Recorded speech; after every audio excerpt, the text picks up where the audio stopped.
Hay ciertos silencios que conozco bien, porque viví rodeado de ellos durante meses sin comprenderlos, como quien camina sobre hielo fino convencido de que pisa tierra firme. Recuerdo las noches en que Carmen se quedaba despierta a mi lado, con la respiración demasiado controlada para ser la de alguien que duerme, y yo, ingenuo, pensaba que simplemente tenía insomnio. Ahora entiendo que esos silencios eran el ensayo de mi destrucción, el espacio donde ella afilaba cada mentira que más tarde me atravesaría como cuchillos.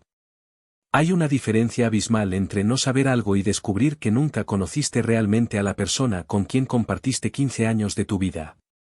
Esa diferencia tiene el peso exacto de una condena injusta, el sabor amargo de ver a tu hija llorar mientras te llevan esposado, y la textura áspera de las sábanas de una celda donde pasas las noches preguntándote en qué momento tu matrimonio se convirtió en una trampa perfectamente diseñada.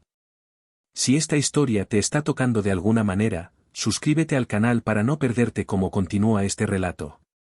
A veces, las verdades más dolorosas son también las más necesarias de escuchar. Me llamo Diego, tengo 42 años, y hasta hace poco más de un año creía conocer el significado de palabras como hogar, familia y confianza. Vivía en un piso de tamaño modesto en el barrio de Chamberí, en Madrid, un lugar que Carmen y yo habíamos comprado con esfuerzo cuando ella quedó embarazada de Lucía. Nada ostentoso, pero suficiente para los tres.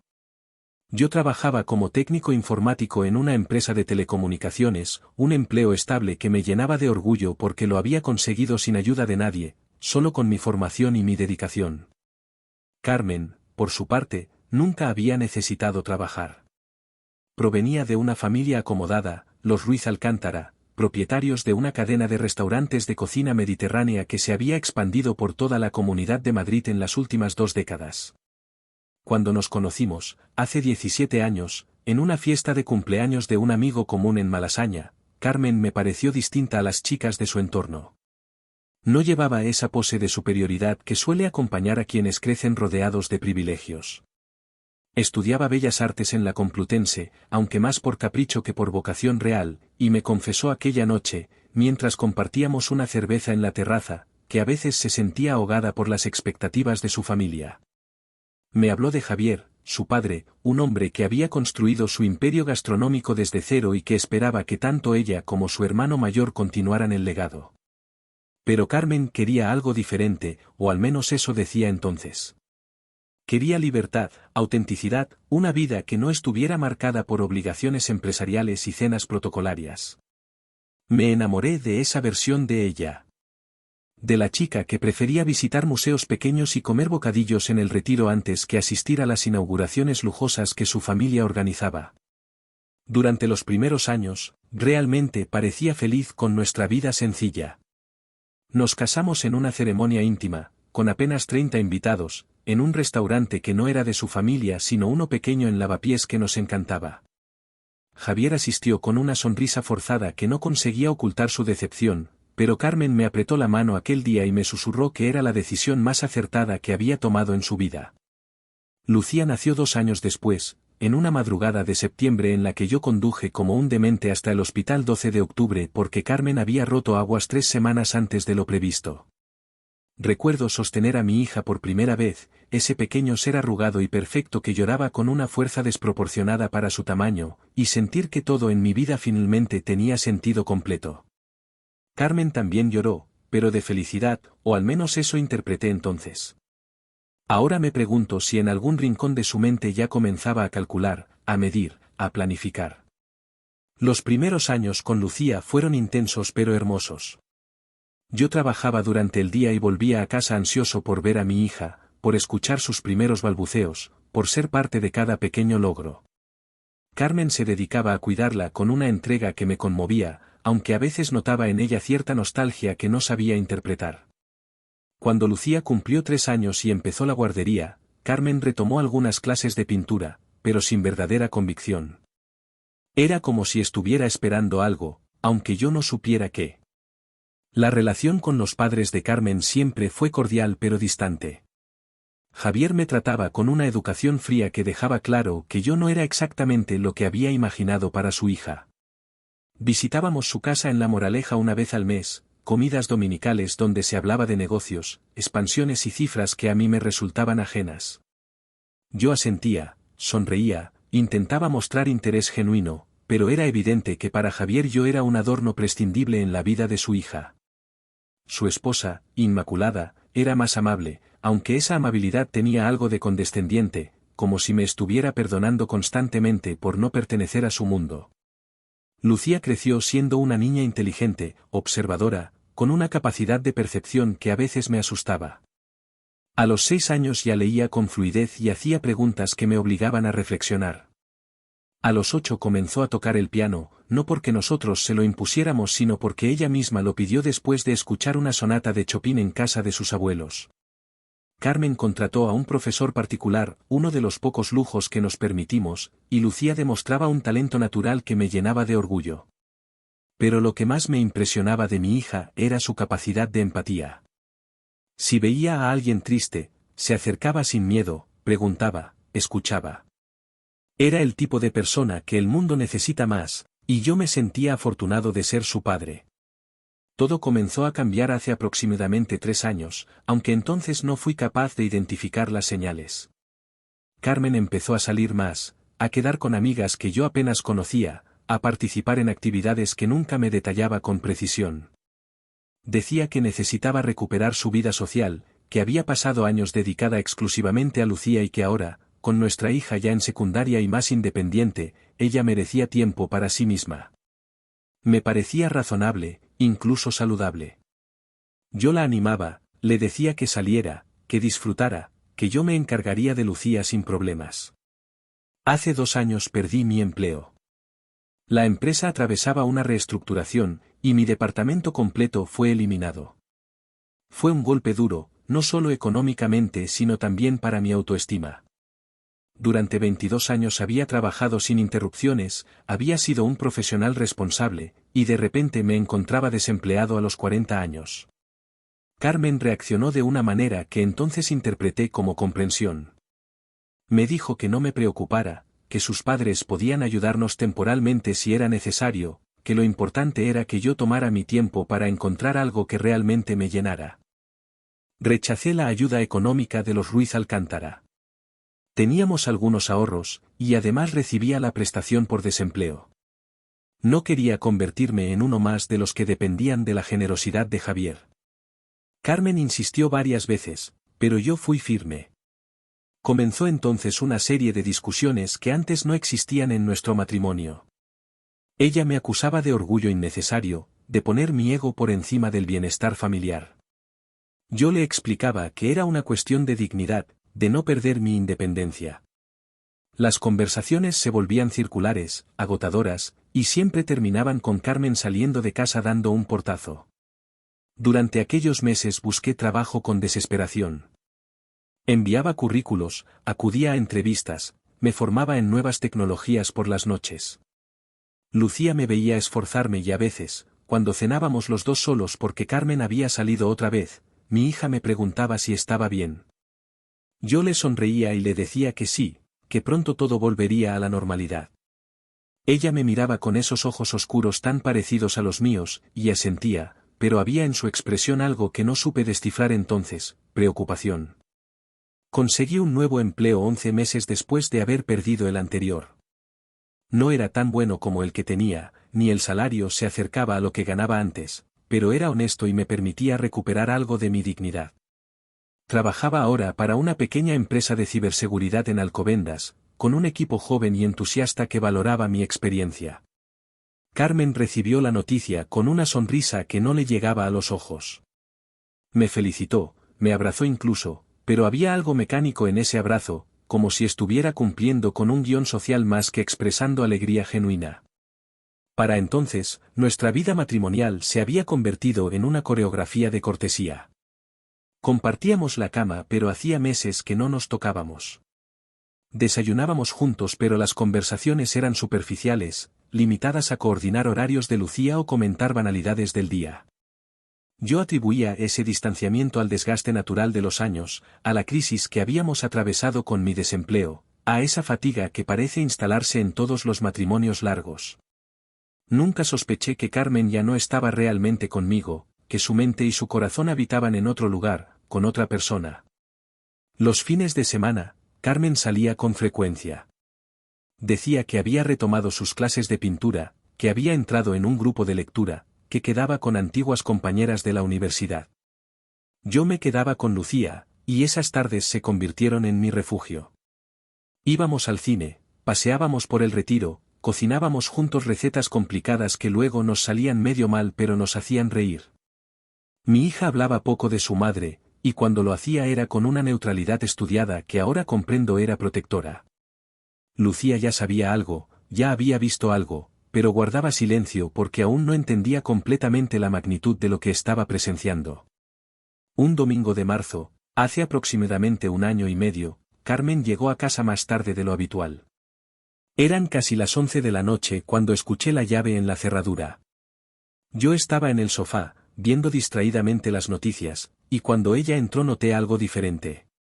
Llevaba un vestido que no le conocía, más elegante de lo necesario para una simple reunión con amigas.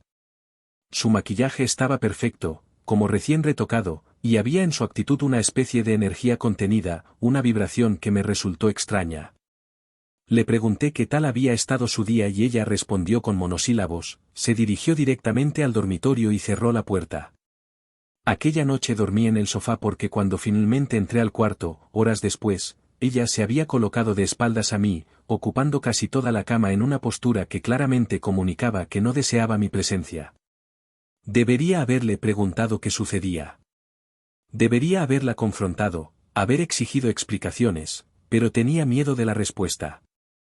Había en mí una cobardía disfrazada de paciencia, una voluntad de creer que las cosas se arreglarían solas si yo no las forzaba. Ahora entiendo que aquel silencio mío fue el terreno donde Carmen cultivó su plan con total libertad. Las visitas a casa de los Ruiz Alcántara se volvieron más frecuentes.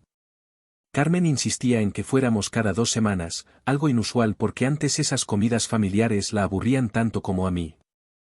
Javier me trataba con una frialdad aún más pronunciada que antes, y en sus ojos había algo que entonces no supe identificar pero que ahora reconozco como desprecio calculado. Inmaculada mantenía esa amabilidad superficial de siempre, pero observaba cada uno de mis movimientos con una atención que me incomodaba. Durante aquellas comidas interminables, Carmen se sentaba al lado de su padre y conversaban en voz baja sobre temas que yo no alcanzaba a escuchar. Cuando yo intentaba unirme a la conversación, ambos se callaban y cambiaban de tema con una naturalidad ensayada. Lucía también lo notaba.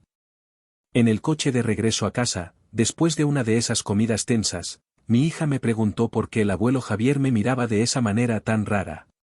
Le dije que probablemente era mi imaginación, que el abuelo siempre había sido un hombre serio y poco expresivo. Ella no pareció convencida pero no insistió.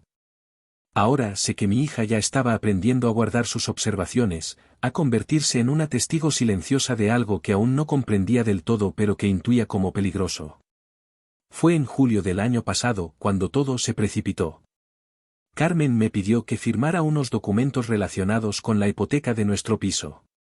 Según me explicó, era una refinanciación que nos permitiría obtener mejores condiciones de pago. Los papeles parecían legales, estaban llenos de términos técnicos que yo no comprendía completamente, pero confiaba en ella. Firmé sin leer con detenimiento, sin consultar con un abogado, sin hacer ninguna de las cosas sensatas que ahora me parecen tan obvias.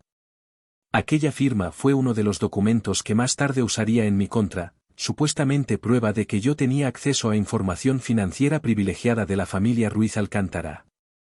En agosto nos fuimos de vacaciones a Cádiz, algo que yo había propuesto esperando que 2 semanas en la playa nos ayudaran a reconectar. Alquilé un apartamento pequeño en Conil de la Frontera, un pueblo que a Carmen le había encantado cuando éramos novios. Pero aquellas vacaciones fueron un desastre silencioso. Carmen pasaba horas con el móvil, alegando que estaba resolviendo temas pendientes, leyendo noticias, conversando con sus amigas. Yo intentaba organizar actividades para los 3, excursiones a calas escondidas, cenas en chiringuitos con vistas al mar, pero ella participaba con desgana evidente. Lucía era la única que parecía disfrutar genuinamente, aunque varias veces la sorprendí observando a su madre con una expresión que mezclaba tristeza y algo que parecía decepción. Una noche, Mientras Carmen dormía y yo no conseguía conciliar el sueño, salí a la terraza del apartamento. Lucía estaba allí, sentada en una silla de plástico, mirando el cielo estrellado. Me senté a su lado y permanecimos en silencio durante largos minutos. Finalmente, sin mirarme, mi hija me dijo algo que entonces no comprendí en toda su dimensión. Me dijo con una voz pequeña y cargada de algo que no supe identificar si yo estaría bien si las cosas cambiaban mucho. Le pregunté a qué se refería y ella negó con la cabeza, como arrepintiéndose de haber hablado, y me respondió que a nada, que solo eran pensamientos tontos de adolescente. La abracé, le dije que siempre estaríamos bien mientras nos tuviéramos el uno al otro, y ella se aferró a mí con una fuerza que me partió el corazón sin que yo supiera exactamente por qué. Regresamos a Madrid a finales de agosto. El otoño llegó con su rutina habitual, yo trabajando, Lucía en el instituto, Carmen con sus salidas cada vez más frecuentes y menos explicadas. En octubre sucedió algo que debió alertarme pero que en su momento me pareció simplemente extraño. Recibí una llamada de un número desconocido. Era un hombre que no se identificó pero que me preguntó si yo era Diego Márquez, esposo de Carmen Ruiz Alcántara. Cuando respondí afirmativamente, la voz al otro lado se quedó en silencio durante unos segundos antes de colgar. Intenté devolver la llamada pero el número estaba fuera de servicio. Le mencioné el incidente a Carmen aquella noche y ella me miró con una expresión que fingía preocupación pero que ahora reconozco como pánico contenido. Me dijo que probablemente era una equivocación, que recibía llamadas extrañas todo el tiempo por culpa de los negocios de su familia. En noviembre, Javier me citó en su oficina. Era la primera vez que me pedía verme a solas, sin Carmen presente. Su despacho principal estaba en el edificio corporativo de la cadena de restaurantes, un lugar moderno en el distrito financiero que reflejaba el éxito de su empresa.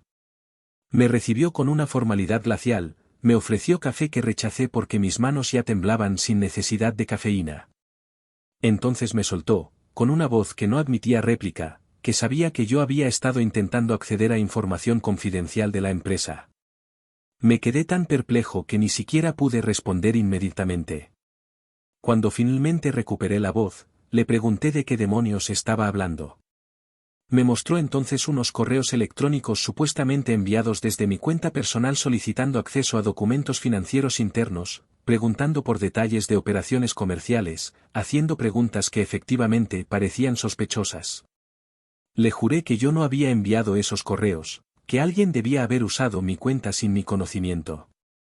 Javier me miró con una mezcla de desprecio y algo que parecía satisfacción mal disimulada.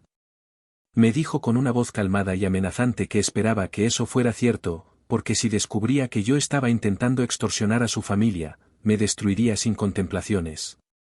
Salí de aquella reunión temblando de rabia y confusión.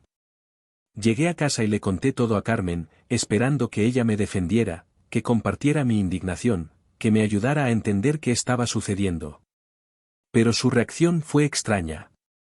No mostró sorpresa ni enfado. Simplemente me miró con una expresión neutra y me dijo que seguramente había sido un malentendido, que su padre a veces era paranoico con los temas de la empresa, que lo mejor era dejarlo pasar. Le grité que cómo iba a dejarlo pasar si me estaban acusando prácticamente de criminal.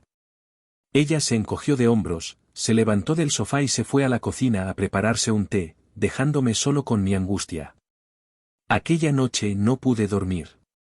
Di vueltas en la cama, repasando mentalmente cada detalle, intentando encontrar una explicación lógica. Carmen dormía a mi lado con una tranquilidad que me pareció antinatural. Ahora sé que dormía tranquila porque todo estaba saliendo exactamente según su plan. Diciembre llegó con un frío que parecía calarme hasta los huesos, aunque sospecho que lo que realmente me congelaba por dentro era el miedo. Un miedo sin forma definida todavía, una sensación visceral de que algo terrible se aproximaba pero sin poder identificar exactamente qué. Los días transcurrían en una normalidad tensa, como esos momentos previos a una tormenta cuando el aire se vuelve denso y los animales se esconden presintiendo el desastre. Carmen había cambiado de una manera sutil pero innegable. Ya no discutía conmigo. Esa es quizá la señal más clara de que algo estaba profundamente roto, porque las parejas que aún se preocupan la una por la otra discuten, pelean, intentan resolver sus diferencias. Pero Carmen había dejado de intentar. Me trataba con una cortesía distante, como si yo fuera un inquilino temporal en mi propia casa. Respondía a mis preguntas con monosílabos, salía y entraba sin dar explicaciones, y cuando yo intentaba iniciar conversaciones sobre nosotros, sobre nuestro matrimonio, sobre lo que estaba sucediendo, ella desviaba la mirada y me decía con voz cansada que no teníamos que hablar de nada, que todo estaba bien. Pero nada estaba bien. Yo lo sabía, Lucía lo sabía, probablemente hasta las paredes de nuestro piso lo sabían. Mi hija se había vuelto silenciosa, observadora, como un animal pequeño que aprende a pasar desapercibido para sobrevivir. Seguía sacando excelentes notas en el instituto, seguía practicando piano con dedicación religiosa, pero había perdido esa luminosidad que siempre la había caracterizado. Varias veces intenté hablar con ella, preguntarle si todo iba bien, si había algo que quisiera contarme. Ella me respondía que sí, que estaba bien, pero sus ojos me decían lo contrario. Ahora entiendo que mi hija estaba librando una batalla interna terrible, sabía cosas que una adolescente de 13 años no debería saber, cargaba con secretos que no sabía cómo manejar, y al mismo tiempo intentaba protegerme de una verdad que ella misma no terminaba de comprender del todo. Fue el 18 de diciembre cuando mi mundo terminó de desmoronarse. Era un lunes por la mañana, uno de esos días grises madrileños donde el cielo parece un techo bajo de nubes plomizas. Yo me estaba preparando para ir al trabajo, terminando mi café mientras revisaba el móvil, cuando escuché el timbre. Pensé que sería el cartero o algún vecino que había olvidado sus llaves. Abrí la puerta con esa despreocupación de quien no espera nada malo, y me encontré con dos agentes de la Policía Nacional. Uno era mayor, con el pelo canoso y una expresión profesionalmente neutra. El otro era joven, apenas tendría 30 años, y parecía incómodo con la situación. El agente mayor me preguntó si yo era Diego Márquez Sánchez. Cuando asentí, sintiendo como el estómago se me contraía, sacó un documento y me informó con una voz monótona que tenía una orden de detención en mi contra. Las palabras me llegaron como a través de un túnel, distorsionadas, irreales. Escuché algo sobre extorsión, amenazas, chantaje contra los propietarios de la cadena de restaurantes Ruiz Alcántara. Mi cerebro se negaba a procesar la información. Repetí varias veces que debía haber un error, que yo no había hecho nada, que esto era una locura. El agente joven me pidió que me calmara y me explicó que tenía derecho a llamar a un abogado, que cualquier cosa que dijera podría ser usada en mi contra. Fue entonces cuando aparecieron Carmen y Lucía. Mi esposa venía del dormitorio, todavía en bata, y mi hija salió de su cuarto con el uniforme del instituto a medio poner. La expresión en el rostro de Carmen era algo que jamás olvidaré. No había sorpresa, no había confusión, no había el shock que debería acompañar a alguien que ve a su esposo siendo arrestado. Había una serenidad casi satisfecha, como si estuviera presenciando la resolución esperada de un plan largamente elaborado. Lucía, en cambio, palideció hasta un tono enfermizo. Gritó mi nombre, intentó correr hacia mí, pero Carmen la agarró del brazo con una fuerza que hizo que mi hija hiciera una mueca de dolor. Los agentes me pidieron que me diera la vuelta y sentí el metal frío de las esposas en mis muñecas. Aquella sensación es algo que permanece grabado en tu cuerpo, una humillación física que va mucho más allá de la mera incomodidad. Me llevaron hacia la puerta mientras yo giraba la cabeza intentando mirar a Lucía, intentando comunicarle con los ojos que todo estaría bien aunque no tuviera ni idea de si eso era cierto. Mi hija lloraba, luchaba contra el agarre de Carmen, y lo último que escuché antes de que cerraran la puerta del coche patrulla fue su voz quebrándose al gritar que yo no había hecho nada malo. Pasé 3 días en calabozos. 3 días en una celda pequeña y fría donde el tiempo se volvía espeso y cada minuto se estiraba hasta la eternidad. Me interrogaron durante horas. 2 inspectores, un hombre y una mujer, ambos profesionales y metódicos, me mostraron pruebas que me dejaron sin aliento. Había correos electrónicos, decenas de ellos, supuestamente enviados desde mi cuenta personal, donde yo amenazaba a Javier con revelar información comprometedora sobre irregularidades fiscales en sus restaurantes si no me pagaba 200.000 euros. Había grabaciones de llamadas telefónicas con una voz distorsionada electrónicamente que ellos aseguraban era la mía, exigiendo el dinero y detallando exactamente qué documentos revelaría si no recibía el pago. Había incluso mensajes de WhatsApp desde mi número a números que no reconocía, coordinando supuestos encuentros para la entrega del dinero. Les juré una y otra vez que yo no había enviado esos correos, que no había hecho esas llamadas, que alguien había suplantado mi identidad. La inspectora me miró con una mezcla de cansancio y lástima, como quien ha escuchado la misma excusa 1000 veces. Me dijo con voz profesional que los análisis técnicos confirmaban que los correos habían sido enviados desde mi ordenador personal, desde mi conexión a Internet, en horarios en los que según los registros yo estaba en casa. Las llamadas se habían realizado desde números de prepago, cierto, pero el patrón de movimiento de esos teléfonos coincidía con mis propios movimientos habituales, cerca de mi trabajo, cerca de mi casa, cerca de los lugares que frecuentaba. Era una trampa perfecta. Cada detalle había sido cuidadosamente diseñado para inculparme de manera irrefutable. Alguien había tenido acceso a mi ordenador, a mi correo electrónico, conocía mis horarios, mis rutinas, mis movimientos. Y solo había una persona que tenía ese nivel de acceso a mi vida, Carmen. Me dieron la libertad provisional después de 3 días, pero con condiciones severas. No podía acercarme a ningún miembro de la familia Ruiz Alcántara, incluida mi propia esposa. Tenía que presentarme en comisaría 2 veces por semana. Me retiraron el pasaporte. Y lo peor de todo, tenía prohibido cualquier contacto con Lucía hasta que se resolviera el caso. Esa última condición me destrozó más que cualquier otra cosa. Mi abogado, un hombre llamado Sebastián Merino que había conseguido a través de un compañero de trabajo, me explicó con franqueza que el caso pintaba muy mal. Las pruebas eran abrumadoras. Carmen había presentado un testimonio devastador donde me describía como un hombre obsesionado con el dinero de su familia, resentido por mi situación económica, cada vez más agresivo y errático. Los padres de Carmen confirmaban todo, añadiendo detalles sobre comportamientos extraños míos durante las comidas familiares, preguntas supuestamente sospechosas sobre el negocio, intentos de acceder a información confidencial.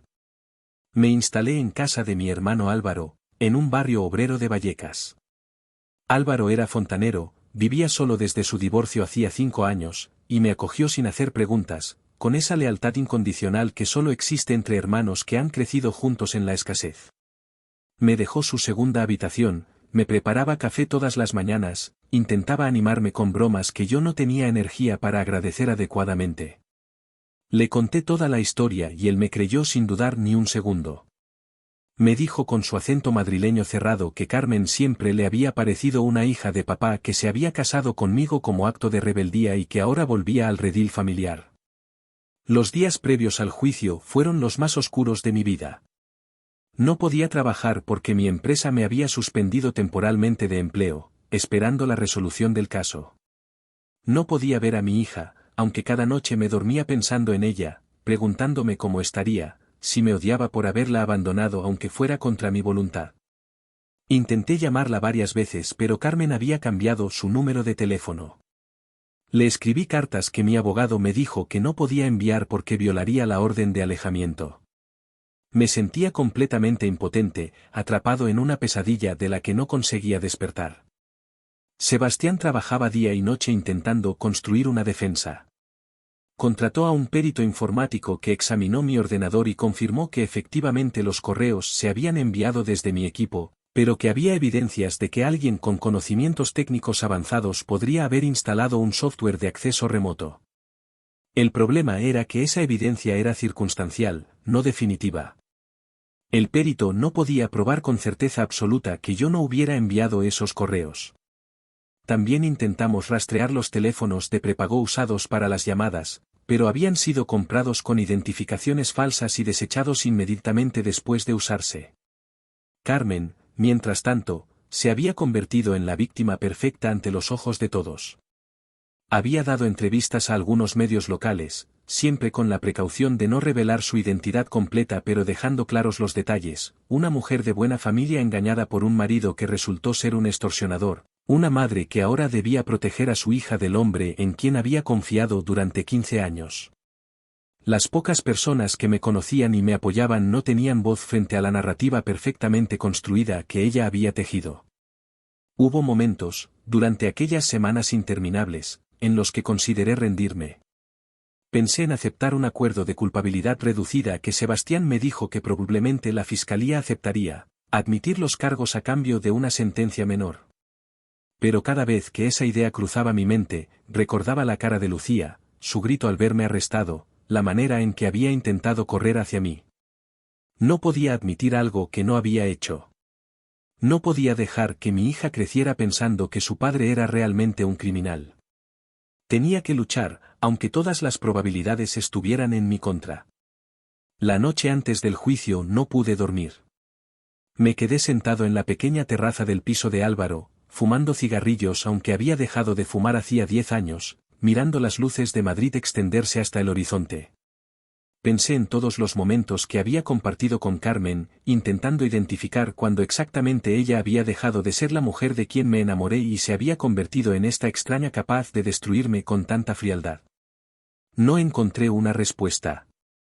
Quizá nunca había sido realmente quien yo creí que era. Quizá el amor es también una forma de ceguera voluntaria, y yo había elegido no ver lo que siempre estuvo ahí. Álvaro salió a la terraza cerca de las 4 de la madrugada, me puso una mano en el hombro y me dijo algo que se me quedó grabado. Me dijo con esa sabiduría simple que tienen las personas que han sufrido pero no se han amargado que la verdad siempre encuentra la manera de salir a la luz, que puede tardar pero que siempre llega.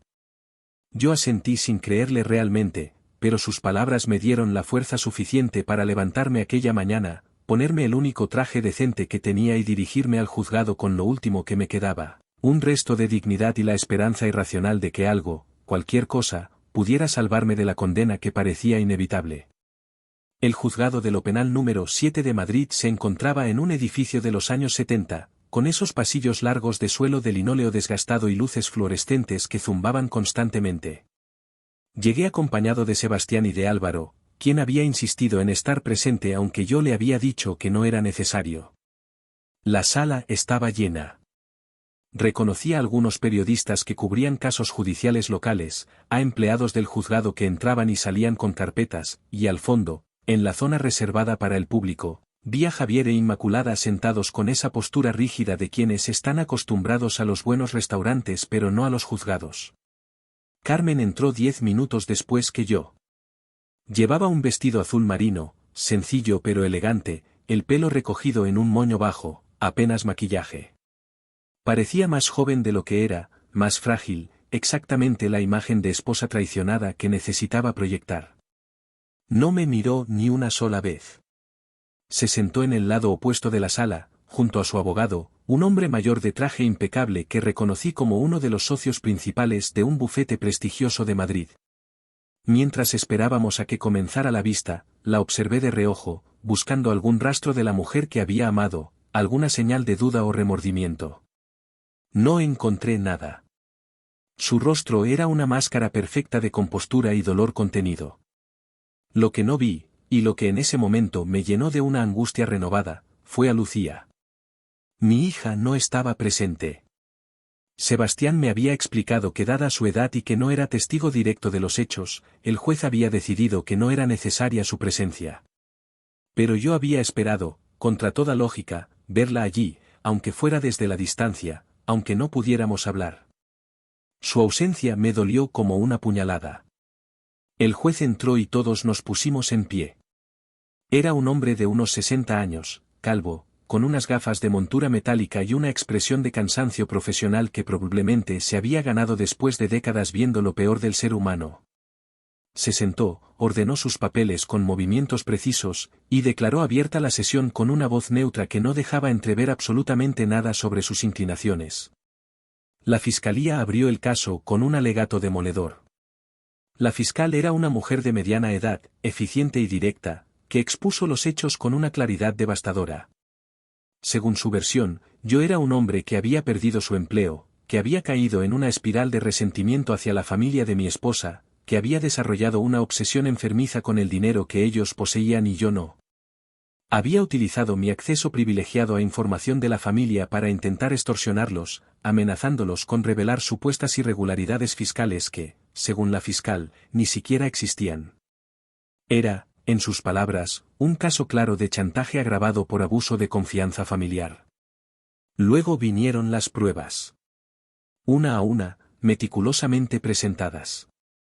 Los correos electrónicos se proyectaron en una pantalla grande donde todos pudieron leerlos.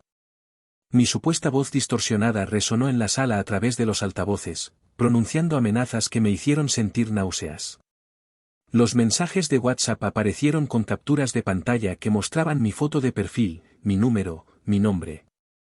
Todo parecía irrefutable. Escuché murmullos en la sala, vi cómo el juez tomaba notas sin alterar su expresión, y sentí cómo se cerraba lentamente la trampa. Después de las pruebas documentales llegó el turno de los testigos. El primero en subir al estrado fue Javier. Llevaba un traje gris oscuro, corbata burdeos, y caminó hacia el estrado con esa autoridad natural de quien está acostumbrado a que le obedezcan. Juró decir la verdad con una mano sobre la Constitución y una voz firme que no temblaba. El abogado de Carmen, que actuaba también en representación de la familia, le hizo preguntas cuidadosamente preparadas. Javier respondió con una actuación magistral. Habló de cómo yo siempre había mostrado cierta incomodidad con la diferencia económica entre nosotros, cómo después de perder mi empleo había comenzado a hacer comentarios cada vez más amargos sobre el dinero, cómo había notado que yo hacía preguntas extrañas sobre la empresa durante las comidas familiares. Mencionó la reunión en su despacho donde, según él, yo había negado todo pero con una agresividad que le había parecido sospechosa. Habló con la convicción de alguien que realmente cree lo que está diciendo, y me di cuenta de algo terrible. Carmen lo había convencido tan bien que probablemente Javier creía genuinamente que yo era culpable. Cuando Sebastián tuvo su turno para interrogarlo, intentó plantar semillas de duda. Le preguntó a Javier si había alguna evidencia física de que yo hubiera tenido acceso real a documentos confidenciales de la empresa. Javier admitió que no, que nunca habían encontrado ningún documento faltante. Sebastián preguntó entonces cómo yo podría haber amenazado con revelar información que según la propia empresa no existía o que yo nunca había visto. Javier respondió con una lógica que sonaba razonable que precisamente por eso era chantaje, porque yo estaba intentando extorsionarlos con amenazas vacías, apostando a que ellos pagarían por evitar incluso la mera insinuación de irregularidades que pudiera dañar su reputación. Después de Javier subió Inmaculada. Ella fue más emocional, más teatral. Habló entre lágrimas contenidas de cómo había acogido a Diego en su familia, cómo le había abierto las puertas de su casa, cómo jamás lo había tratado como inferior a pesar de las diferencias sociales. Describió una escena que supuestamente había ocurrido hacía meses, donde yo había preguntado con insistencia sobre los proveedores de los restaurantes, sobre cómo manejaban las facturas, preguntas que ella en su momento había considerado mera curiosidad pero que ahora, con perspectiva, le parecían claramente sospechosas. Sebastián intentó desmontar su testimonio, pero Inmaculada se mantuvo firme, repitiéndose cuando era necesario, llorando en los momentos precisos, creando una imagen de madre y suegra dolida que resultaba convincente incluso para mí, que sabía que todo era falso. Luego llegó el momento que más temía, el testimonio de Carmen. Cuando la llamaron al estrado, ella se levantó con movimientos lentos, como si cada paso le costara un esfuerzo enorme. Juró decir la verdad con una voz apenas audible, y cuando se sentó en la silla de los testigos, finalmente me miró. Fue una mirada breve, apenas un segundo, pero en ella vi algo que me heló la sangre. No había odio, ni siquiera desprecio. Había una frialdad absoluta, como si yo fuera un obstáculo que finalmente estaba siendo removido de su camino. Su abogado comenzó con preguntas suaves, estableciendo el contexto. Carmen habló de nuestro matrimonio con una versión que era técnicamente cierta pero emocionalmente falsa. Sí, nos habíamos casado por amor. Sí, los primeros años habían sido buenos. Pero según ella, yo siempre había tenido una relación complicada con el dinero de su familia, siempre había existido cierta tensión, cierto resentimiento mal disimulado. Cuando perdí mi empleo, continuó Carmen con voz temblorosa, todo empeoró. Me volví irritable, distante, obsesionado con recuperar un estatus económico que creía haber perdido. Rechacé la ayuda de sus padres no por orgullo, como yo afirmaba, sino porque ya entonces estaba planeando algo más lucrativo. Carmen describió entonces una serie de comportamientos míos que supuestamente había observado en los meses previos a la extorsión. Decía que yo pasaba horas en el ordenador con la puerta cerrada, que me ponía nervioso cuando ella entraba inesperadamente en la habitación, que había encontrado en mi historial de búsqueda términos relacionados con leyes fiscales y paraísos fiscales. Todo eran mentiras envueltas en suficiente verdad como para resultar plausibles. Sí, pasaba tiempo en el ordenador, pero buscando trabajo y formándome. Sí, a veces cerraba la puerta, pero porque necesitaba concentración.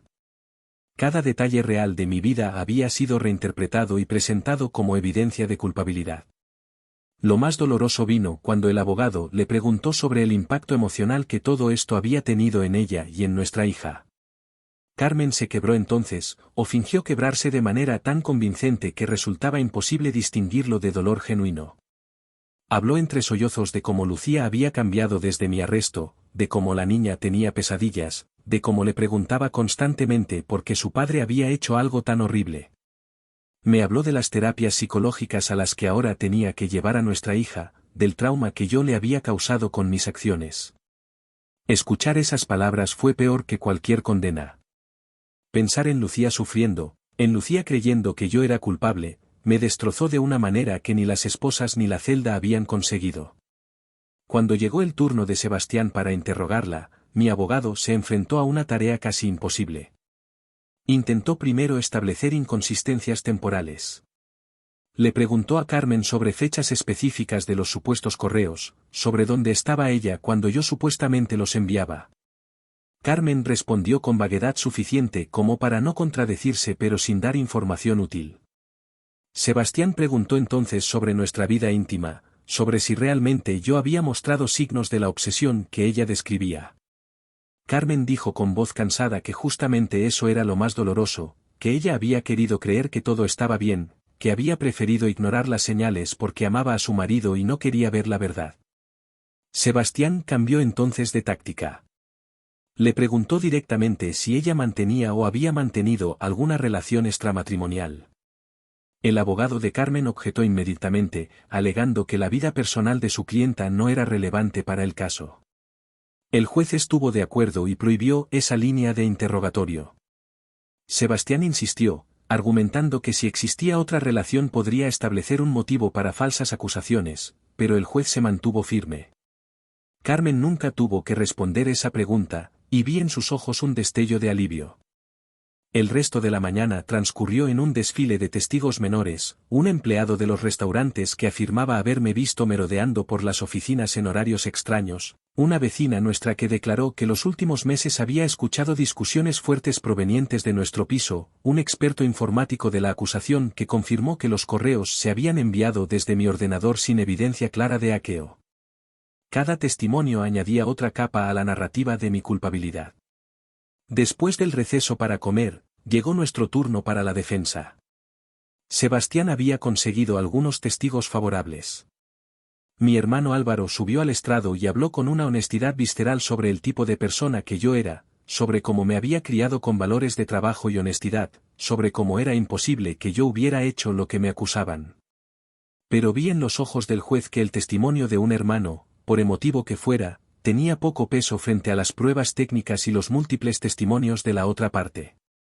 Un compañero de mi trabajo anterior también testificó, hablando de mi profesionalidad, de cómo nunca había mostrado signos de deshonestidad.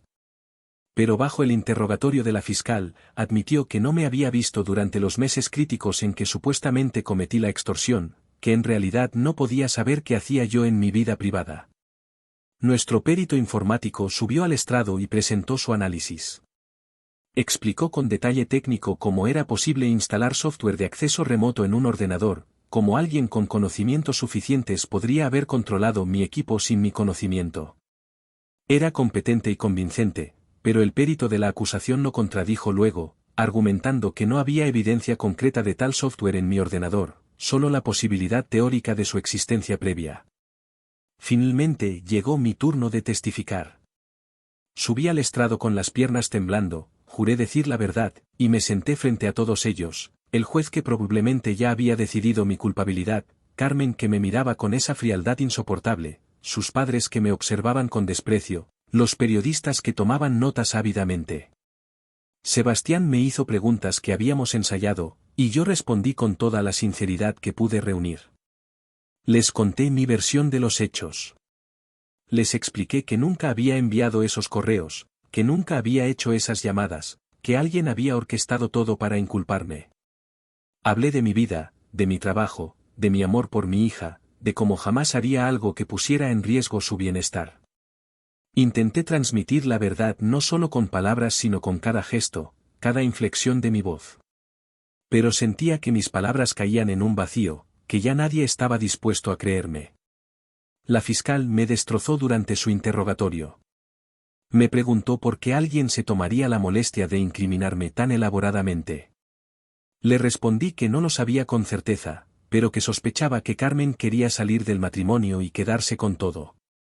La fiscal sonrió con condescendencia y me preguntó si tenía alguna prueba de esa afirmación. No tenía ninguna. Me preguntó si podía probar mi inocencia, si tenía coartadas para los momentos en que se enviaron los correos. Le expliqué que muchos se enviaron de madrugada mientras yo dormía, que era imposible probar dónde estaba en esos momentos. Me preguntó si había alguien más que pudiera confirmar mi inocencia. Mencioné a Lucía. Dije que mi hija sabía el tipo de padre que yo era. La fiscal respondió con crueldad que precisamente mi hija era una de las principales víctimas de mis acciones, que ella estaba traumatizada por culpa mía. Cuando bajé del estrado, sabía que había perdido. Lo vi en la cara de Sebastián, en la postura satisfecha del abogado de Carmen, en la manera en que el juez me miraba. Todas las pruebas apuntaban hacia mí. Todos los testimonios excepto los de mis pocos aliados me condenaban, y yo no tenía nada sólido con que defenderme excepto mi palabra, que en un juzgado valía muy poco frente a correos electrónicos y grabaciones. Los alegatos finales fueron una formalidad dolorosa. La fiscal pidió 4 años de prisión, inhabilitación profesional, y una orden de alejamiento permanente de la familia Ruiz Alcántara. Sebastián hizo un último esfuerzo desesperado, apelando a la duda razonable, a las inconsistencias menores del caso, a la posibilidad de que yo estuviera siendo víctima de una elaborada conspiración. Pero incluso mientras hablaba, supe que era inútil. El juez anunció que se retiraría a deliberar y que daría su veredicto después de un breve receso.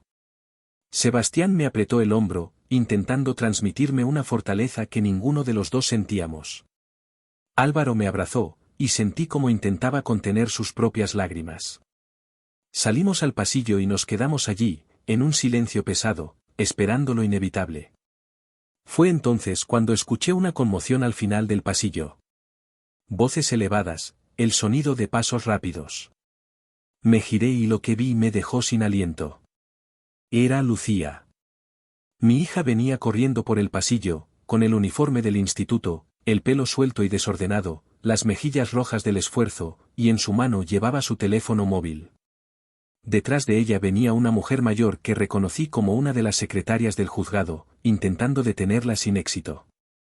Lucía llegó hasta donde yo estaba con una determinación que no debería existir en una adolescente de 14 años.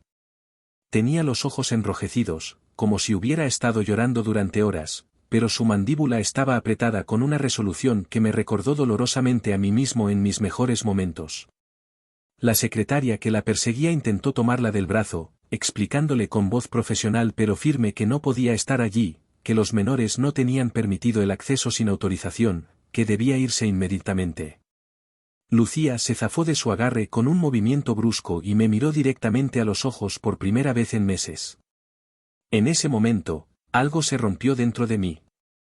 Ver a mi hija después de tanto tiempo, verla tan cerca y no poder abrazarla por culpa de la maldita orden de alejamiento, fue más doloroso que cualquier cosa que hubiera experimentado en aquel juzgado.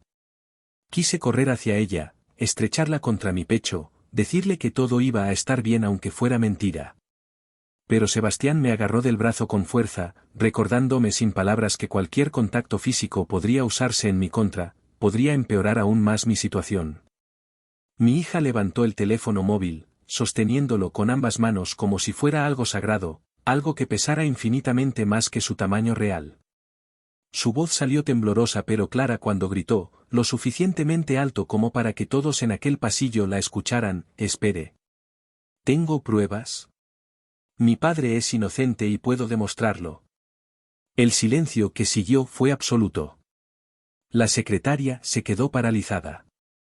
Sebastián me miró con una mezcla de confusión y esperanza repentina.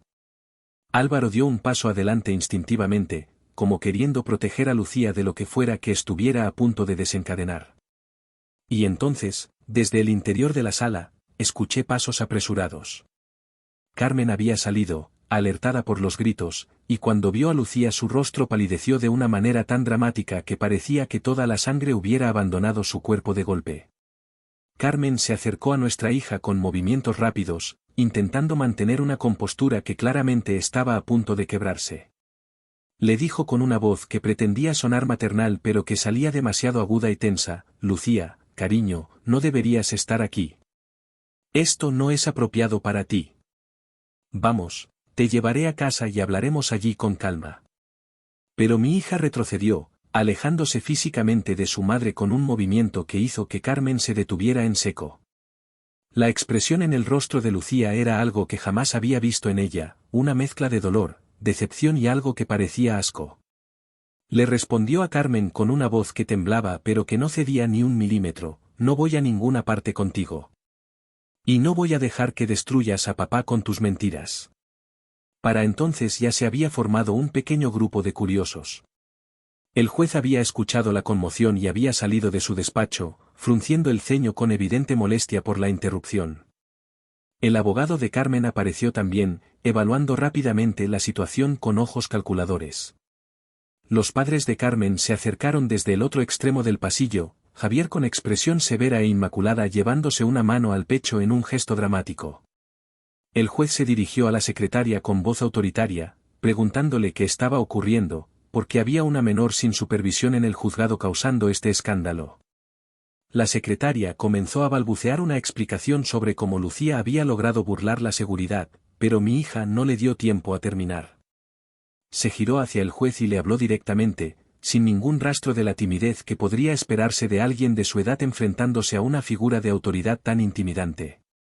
Le dijo al juez con una claridad que me dejó sin aliento: señor juez, sé que no debería estar aquí, y sé que lo que voy a hacer probablemente vaya contra muchas reglas, pero mi padre va a ser condenado por algo que no hizo si alguien no detiene esto ahora mismo. Tengo grabaciones en mi teléfono que demuestran su inocencia, que demuestran quién realmente está detrás de todo esto. Por favor, tiene que escucharlas. El juez la miró con una expresión que oscilaba entre la irritación y la curiosidad. El abogado de Carmen intervino inmediatamente, objetando con voz profesional que aquello era completamente irregular, que no se podían presentar pruebas de esa manera, que la menor estaba claramente siendo manipulada.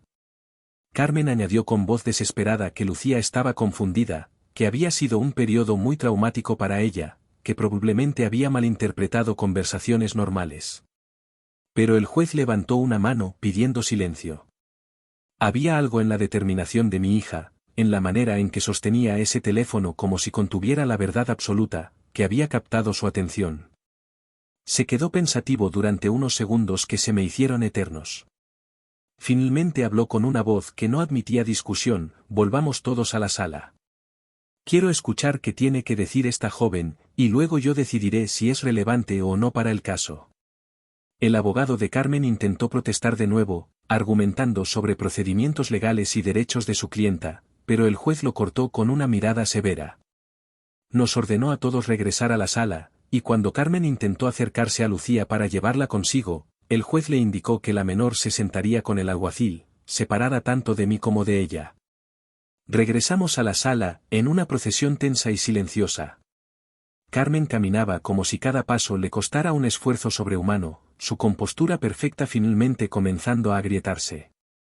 Sus padres la flanqueaban, Javier con el rostro convertido en una máscara de piedra e inmaculada susurrándole algo al oído que no conseguí escuchar. Yo entré con Sebastián, quien me apretó el hombro intentando transmitirme esperanza aunque sus ojos revelaban que tampoco él sabía qué esperar de todo esto. Una vez todos sentados, el juez le indicó a Lucía que se acercara. Mi hija caminó hacia el estrado con pasos que intentaban ser firmes pero que revelaban el temblor de sus piernas. El juez no le hizo jurar sobre la Constitución, quizá por su edad, o quizá porque técnicamente no estaba testificando de manera formal. En lugar de eso, le habló con una voz más suave de la que había usado con cualquier otro testigo durante todo el día. Le preguntó con tono paternal pero serio, ¿cómo te llamas y cuántos años tienes? Lucía respondió con voz clara, me llamo Lucía Márquez Ruiz Alcántara y tengo 14 años. El juez continuó, ¿y dices que tienes pruebas sobre este caso?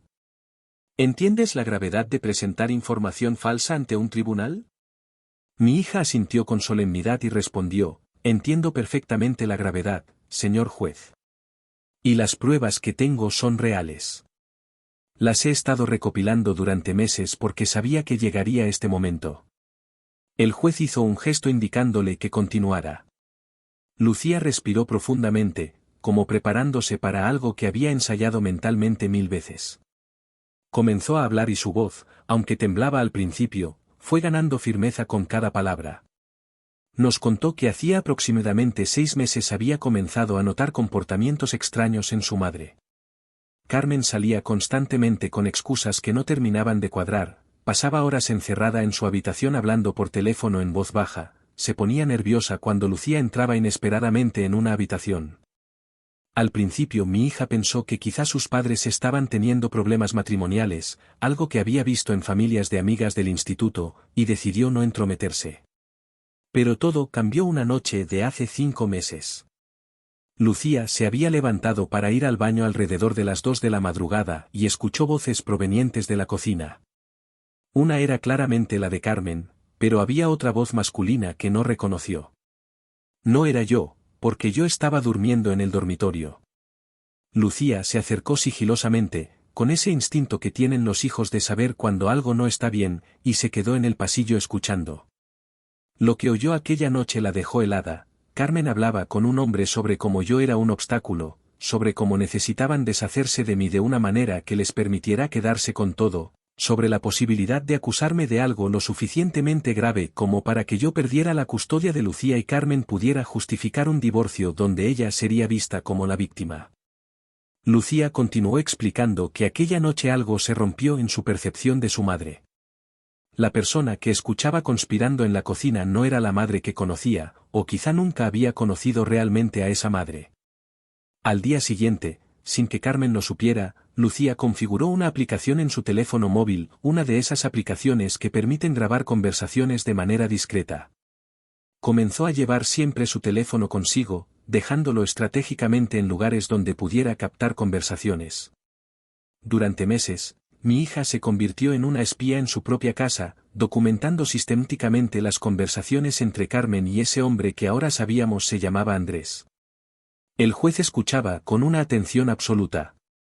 Carmen se había puesto de pie, intentando interrumpir, gritando que todo aquello era mentira, que su hija estaba siendo manipulada por mí, que probablemente yo había plantado esas grabaciones falsas. Pero el juez golpeó con su martillo exigiendo silencio y le ordenó sentarse. La expresión en su rostro había cambiado completamente. Ya no era el escepticismo profesional de antes, sino algo más parecido a la indignación apenas contenida. Lucía entonces conectó su teléfono al sistema de audio de la sala. Sus manos temblaban mientras lo hacía, y vi cómo se mordía el labio inferior intentando no llorar. Antes de presionar el play me miró una última vez, y en sus ojos vi todo el amor que una hija puede sentir por su padre, todo el dolor que había cargado sola durante meses, y toda la valentía que había necesitado reunir para llegar hasta aquel momento. Le sostuve la mirada, intentando transmitirle sin palabras cuán orgulloso estaba de ella, cuánto la amaba, cuánto lamentaba que hubiera tenido que pasar por todo aquello. Entonces presionó el play, y la voz de Carmen llenó la sala. No era la voz controlada y dolida que había usado durante su testimonio, sino una voz relajada, incluso alegre, la voz de alguien que se siente completamente segura y libre de hablar sin filtros. La primera grabación era de una conversación nocturna. Se escuchaba claramente a Carmen riéndose, y luego su voz diciendo algo que hizo que el aire se escapara de mis pulmones, no puedes imaginarte lo fácil que ha sido. Diego es tan predecible, tan confiado. Nunca sospecha nada. Cuando esto termine y él esté en la cárcel, finalmente podremos estar juntos sin escondernos. Y lo mejor de todo es que mis padres me apoyarán económicamente porque creerán que soy la pobre esposa engañada por un marido criminal. La voz masculina que respondía, presumiblemente Andrés, sonaba igualmente relajada y cómplice. Decía algo sobre tener cuidado con los detalles técnicos, sobre asegurarse de que los correos electrónicos parecieran auténticos. Carmen respondía con confianza que ella se había encargado de todo, que había contratado a alguien que sabía de informática para instalar el software necesario en mi ordenador sin que yo me diera cuenta, que había sido sorprendentemente sencillo porque yo siempre dejaba el portátil abierto en casa. Lucía dejó que esa grabación sonara completa, y luego pasó a la siguiente. Y a la siguiente. Y a la siguiente. Había docenas de ellas, algunas de apenas unos minutos, otras de casi media hora. En una de las más desgarradoras, se escuchaba a Carmen hablando con Andrés sobre Lucía. Andrés preguntaba si Carmen creía que la niña sospechaba algo, y Carmen respondía con una frialdad que me revolvió el estómago: Lucía es solo una adolescente. Está en su propio mundo de instituto y amigas. Aunque sospechara algo, ¿qué podría hacer? Es una cría. Cuando todo termine, la llevaré a terapia, le haré creer que su padre era realmente malo, y con el tiempo lo olvidará. Los niños son más maleables de lo que la gente piensa. Miré a Lucía cuando esas palabras resonaron en la sala y vi lágrimas silenciosas deslizándose por sus mejillas. Mi hija había escuchado a su propia madre hablar de ella como si fuera un objeto, como si sus sentimientos y su capacidad de percepción no importaran. No puedo imaginar el dolor que debe haber sentido al grabar eso, al guardarlo en secreto sabiendo que eventualmente tendría que revelar esa traición no solo de su madre hacia mí, sino de su madre hacia ella misma. Había grabaciones donde Carmen y Andrés detallaban exactamente cómo crear los correos electrónicos falsos, utilizando programas que permitían falsificar cabeceras y hacer que pareciera que provenían de mi cuenta. Había conversaciones donde discutían cómo convencer a Javier e Inmaculada de que yo era una amenaza, qué detalles incluir en los testimonios para hacerlos más creíbles. Había incluso una grabación devastadora donde practicaban, como actores ensayando un guión, cómo Carmen debería comportarse en el juicio, qué expresiones faciales usar, cuándo llorar, cómo hacer pausas dramáticas. En otra grabación particularmente incriminatoria, se escuchaba a Carmen hablando sobre el dinero. Andrés le preguntaba cuánto esperaba obtener de todo aquello, y Carmen respondía con una voz casi soñadora: una vez que Diego esté fuera del camino, podré vender el piso que compartimos, esos son al menos 300.000 euros. Mis padres me darán más dinero porque creerán que necesito rehacer mi vida después de este trauma. Y lo mejor de todo es que con Diego en prisión por extorsión, no podrá reclamar ningún tipo de custodia compartida. Lucía será completamente mía, y eso significa que recibiré pensiones y ayudas. Calculando de forma conservadora, en los próximos 5 años deberíamos tener acceso a casi 1 millón de euros, todo gracias a esta pequeña representación teatral. El caos estalló en la sala. Carmen se había puesto de pie gritando histéricamente que las grabaciones eran falsas, que habían sido manipuladas, que yo las había creado de alguna manera para incriminarla. Pero su voz salía demasiado aguda, demasiado desesperada, completamente diferente de la mujer compuesta y dolida de apenas una hora antes. Javier e Inmaculada estaban pálidos, mirando a su hija como si fuera una extraña.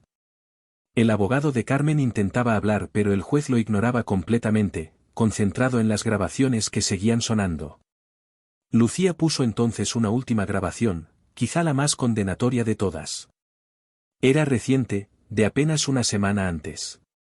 Carmen y Andrés celebraban anticipadamente, convencidos de que el juicio era una formalidad, que yo sería declarado culpable sin ninguna duda. Andrés decía entre risas: hay que reconocer que eres brillante, Carmen. Diego no tiene ni idea de lo que le golpeó. Apuesto a que hasta el final seguirá creyendo que fuiste la esposa perfecta. Y Carmen respondía con una risa que no tenía nada de maternal, nada de humano: lo mejor de todo es que él realmente me amaba. Era tan patético verlo intentar salvar nuestro matrimonio cuando yo ya había decidido destruirlo. Pero necesitaba que siguiera confiando en mí para que no sospechara nada hasta que fuera demasiado tarde. Cuando las grabaciones terminaron, el silencio en la sala era tan profundo que podía escuchar mi propio corazón latiendo desbocado. El juez tenía una expresión de disgusto absoluto. Se volvió hacia Carmen y le habló con una voz gélida. «Señora Ruiz Alcántara, ¿tiene algo que decir sobre estas grabaciones?» Carmen intentó responder, pero solo salieron balbuceos incoherentes. Su abogado intervino, argumentando algo sobre la legalidad de grabar conversaciones sin consentimiento, sobre cómo esas grabaciones podrían no ser admisibles como prueba. Pero el juez lo cortó con una mirada fulminante y respondió que dada la gravedad de lo revelado, él personalmente ordenaría un análisis forense completo de las grabaciones, pero que provisionalmente le parecían auténticas y absolutamente condenatorias. El juez entonces preguntó si Andrés estaba presente en la sala. Lucía señaló hacia el fondo, donde un hombre de unos 35 años, bien vestido y con expresión de pánico creciente, intentaba discretamente levantarse para escabullirse. El juez ordenó a los alguaciles que lo detuvieran inmediatamente, y cuando intentó resistirse, 2 agentes de seguridad tuvieron que sujetarlo físicamente. Lo que siguió fue un torbellino que mi mente apenas pudo procesar. El juez dictó la detención inmediata tanto de Carmen como de Andrés, citando obstrucción a la justicia, perjurio, conspiración y falsas acusaciones. Los alguaciles se acercaron a Carmen con esposas, y por primera vez en todo aquel día vi miedo real en sus ojos, no el miedo actuado que había mostrado durante su testimonio, sino terror genuino ante las consecuencias de sus acciones. Mientras le colocaban las esposas, Carmen me miró con un odio tan puro, tan concentrado, que sentí como si me quemara físicamente. No había arrepentimiento en esa mirada, solo rabia por haber sido descubierta.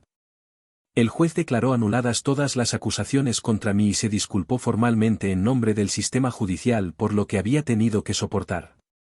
Levantó todas las órdenes de alejamiento y me informó que recibiría una compensación por el tiempo que había pasado detenido injustamente.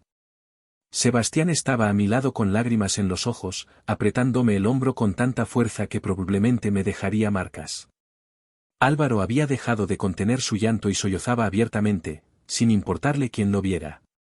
Pero lo único que me importaba en aquel momento era Lucía. Mi hija se había bajado del estrado con piernas temblorosas, y cuando el juez asintió dándome permiso tácito, crucé la sala corriendo y la abracé con una fuerza que probablemente le dolió pero que ninguno de los dos quería que terminara. Lucía se aferró a mí llorando, diciéndome una y otra vez entre sollozos, «Lo siento, papá. Siento no habértelo contado antes». Tenía tanto miedo de que si lo hacía, ella y Andrés lo descubrieran y borraran todas las pruebas. Tenía que esperar al momento exacto, tenía que dejar que llegaran hasta aquí, hasta que estuvieran tan seguros de su victoria que bajaran la guardia completamente. Le acaricié el pelo, besé su frente, le dije todo lo que no había podido decirle durante aquellos meses interminables. Le dije que había sido la persona más valiente que conocía, que me había salvado no solo de la cárcel sino de perder mi fe en que todavía existía bondad en el mundo. Le dije que jamás debería disculparse por haber sido tan increíblemente inteligente y fuerte, que lo que había hecho requería un coraje que pocos adultos poseen. Mientras la abrazaba, vi cómo se llevaban a Carmen. Ella se resistía, gritando cosas incoherentes, su perfecta compostura finalmente destrozada por completo. Javier e Inmaculada estaban sentados en sus lugares, completamente congelados por el shock, enfrentándose a la realización de que su propia hija los había manipulado, los había usado como peones en su conspiración. El abogado de Carmen recogía sus papeles con movimientos mecánicos, probablemente ya pensando en cómo distanciarse profesionalmente de este desastre. Los 3 meses que siguieron fueron de reconstrucción lenta y dolorosa. Carmen y Andrés fueron juzgados en un proceso separado y condenados cada uno a 4 años de prisión por obstrucción a la justicia, perjurio, conspiración para cometer fraude y falsas acusaciones. El caso generó cierta atención mediática, aunque Sebastián trabajó duro para proteger la identidad de Lucía, asegurándose de que su nombre nunca apareciera en las noticias. Javier e Inmaculada me contactaron a través de sus abogados para ofrecerme una disculpa formal y una compensación económica sustancial. Al principio mi orgullo me hizo querer rechazarla, pero Sebastián me convenció de que la aceptara por el bien de Lucía, para su educación futura, para darle la estabilidad que merecía después de todo lo que había pasado. Los acepté finalmente, no por mí sino por mi hija, y con la condición de que Lucía pudiera mantener relación con sus abuelos si ella así lo deseaba. Resultó que Lucía sí quería verlos, porque a pesar de todo lo sucedido, ella tenía una capacidad de perdón que yo estaba intentando aprender. Mi empresa me reintegró al trabajo con una disculpa oficial y una pequeña promoción que sospecho fue motivada tanto por genuino arrepentimiento como por miedo a una demanda laboral. Regresé a mi puesto sintiendo que todo el mundo me miraba diferente, pero con el tiempo esas miradas de lástima o curiosidad se desvanecieron y volví a ser simplemente Diego, el técnico informático del departamento de ciberseguridad. Lucía y yo nos mudamos a un piso nuevo. Ninguno de los dos queríamos permanecer en el lugar donde había ocurrido tanta traición y tanto dolor. Encontramos un apartamento en Malasaña, más pequeño que el anterior pero luminoso y con buena energía, cerca de su instituto y de mi trabajo. Lucía eligió personalmente el color de las paredes de su habitación, un azul cielo suave que decía la hacía sentir en paz, y colocamos su piano en la sala principal donde solía practicar cada tarde. Las primeras semanas fueron difíciles. Mi hija tenía pesadillas frecuentes, despertaba en mitad de la noche llorando, y yo me sentaba con ella hasta que volvía a dormirse. Comenzó terapia con una psicóloga especializada en adolescentes que atravesaban situaciones traumáticas familiares. Lentamente, sesión tras sesión, Lucía empezó a procesar todo lo que había vivido, todo lo que había tenido que guardar en silencio, todo el peso que había cargado sola durante aquellos meses imposibles. Yo también comencé terapia. Necesitaba ayuda para procesar la traición, para entender cómo había podido vivir 15 años con alguien sin realmente conocerla, para aprender a confiar de nuevo no solo en otras personas sino en mi propio juicio. Mi terapeuta, un hombre mayor llamado Antonio con una paciencia infinita, me ayudó a comprender que no había sido culpa mía, que hay personas que son extraordinariamente hábiles en ocultar quiénes son realmente, que el amor a veces nos hace ciegos no por debilidad sino porque confiamos en que los demás comparten nuestros valores básicos de honestidad y decencia. Ahora, un año después de aquel día en el juzgado, estoy sentado en la pequeña terraza de nuestro piso en Malasaña, tomando café mientras el sol de la mañana ilumina los tejados de Madrid. Escucho a Lucía practicar piano en la sala, una pieza de Debussy que ha estado perfeccionando durante semanas. Tiene 15 años ahora, sigue siendo brillante en el instituto, ha hecho nuevos amigos que no conocen toda la historia pero que la quieren por quien es. A veces me despierto en mitad de la noche y necesito comprobar que todo aquello realmente sucedió, que no fue una pesadilla prolongada. Otras veces siento una rabia que me consume al pensar en los meses que perdí con mi hija, en el miedo y la humillación que sufrí, en cómo estuve a centímetros de perderlo todo.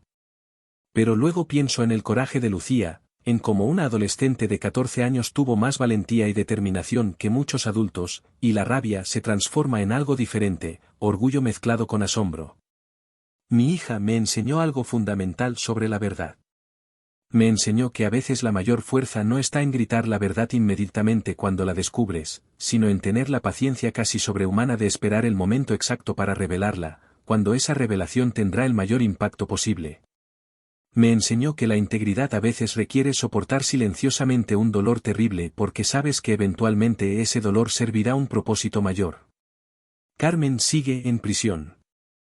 No he intentado contactarla ni una sola vez, y tampoco lo haré. Esa parte de mi vida está cerrada, sellada, enterrada tan profundamente como puedo enterrarla. Lucía ha visitado a su madre 2 veces en el último año. No se lo prohibí porque no quiero ser el tipo de padre que manipula o controla, y entiendo que a pesar de todo, Carmen sigue siendo su madre biológica. Lucía regresa de esas visitas callada y triste, pero dice que necesita hacerlas, que necesita intentar comprender cómo la persona que la trajo al mundo pudo convertirse en alguien tan destructor. Lo que más me sorprende de todo esto es cómo algo tan terrible pudo también revelar algo tan hermoso. Descubrí que tenía una hija extraordinaria, una persona con una fortaleza moral y una capacidad de juicio que muchos adultos nunca desarrollan. Descubrí que Álvaro, mi hermano, estaría ahí para mí sin condiciones, sin preguntas, simplemente porque compartimos sangre y historia. Descubrí que Sebastián era más que un abogado competente, que se convirtió en un amigo genuino que todavía nos visita para cenar cada par de semanas. Y descubrí algo sobre mí mismo también. Descubrí que soy más fuerte de lo que pensaba, que puedo soportar la injusticia y salir del otro lado sin convertirme en alguien amargado o cínico. Descubrí que mi capacidad de amar, incluso después de haber sido traicionado tan profundamente, no está rota, solo necesita tiempo y cuidado para sanar. Esta noche, cuando Lucía termine de practicar piano, cocinaremos juntos como hacemos cada viernes. Probablemente intentaremos alguna receta complicada que nos saldrá medio mal pero nos hará reír. Cenaremos hablando de su semana en el instituto, de mis proyectos en el trabajo, de planes para el fin de semana. Son momentos simples, cotidianos, el tipo de momentos que solía dar por sentados pero que ahora valoro con una intensidad que me sorprende.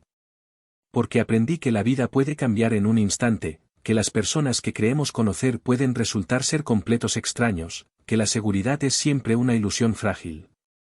Pero también aprendí que cuando tienes aunque sea una persona en tu vida que te ama incondicionalmente, que cree en ti cuando el resto del mundo duda, que está dispuesta a cargar secretos imposibles solo para protegerte, entonces tienes todo lo que realmente importa. Lucía termina la pieza de Debussy y escucho sus pasos acercándose a la terraza.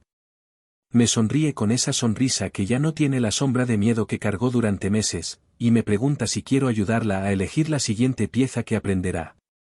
Le digo que sí, que siempre sí, que estaré ahí para cada decisión grande y pequeña que enfrente, porque eso es lo que hacen los padres que realmente aman a sus hijos. Y cuando ella presionó play aquel día en el juzgado, no solo salvó mi libertad. Me salvó la fe en que la verdad, eventualmente, siempre encuentra su camino hacia la luz. Y me salvó la certeza de que incluso en los momentos más oscuros, cuando todo parece perdido, puede haber una adolescente valiente con un teléfono móvil y el coraje de una leona, lista para cambiar el destino de todos con un simple gesto. Esa es la lección que cargo conmigo cada día, que la integridad, la verdad y el amor genuino siempre vencen, aunque el camino para llegar ahí sea el más doloroso que jamás hayas recorrido.